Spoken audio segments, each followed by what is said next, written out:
సమాధి నుండి మరణాన్ని జయించిన నిజమైన దేవుడు యేసుక్రీస్తు ప్రభు అని క్రైస్ట్ గ్లోస్పల్ చర్చ్ పాస్టర్ జోసెఫ్ ఎల్చూరి పేర్కొన్నారు. కాకినాడ కొత్త కాకినాడ సెంటర్లో గల క్రైస్ట్ గోస్పాల్ చర్చ్లో ఈస్టర్ ఆరాధన కార్యక్రమం ఘనంగా జరిగింది.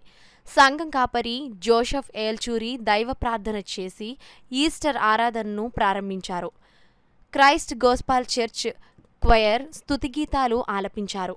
సంఘం కాపరి జోసెఫ్ ఏల్చూరి వాక్య పరిచర్య చేసి దైవ వర్తమానం అందించారు. అనంతరం ఈస్టర్ సందేశం అందించారు. ఈ సందర్భంగా జోసెఫ్ ఏల్చూరి మాట్లాడుతూ, మరణాన్ని జయించిన యేసుక్రీస్తు ప్రభువు సమాధి నుండి 3వ రోజు లేచి యావత్ ప్రపంచానికి సజీవుడిగా ప్రకటించిన దినాన్ని యావత్ ప్రపంచంలో ప్రజలు ఈస్టర్ పండుగగా జరుపుకుంటారని అన్నారు.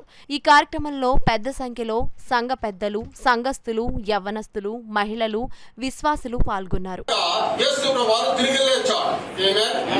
శతాబ్దాల నుండి చరిత్రను నడిపిస్తున్నది ఆయన పునరుత్థానమే. ఆయన తిరిగి లేచినాడు అనేది ఆయన శతాబ్దాల నుండి నడిపిస్తున్నది. దేవుని రాజ్యానికి పునాదులు వేసినది ఆయన పునరుత్థానం.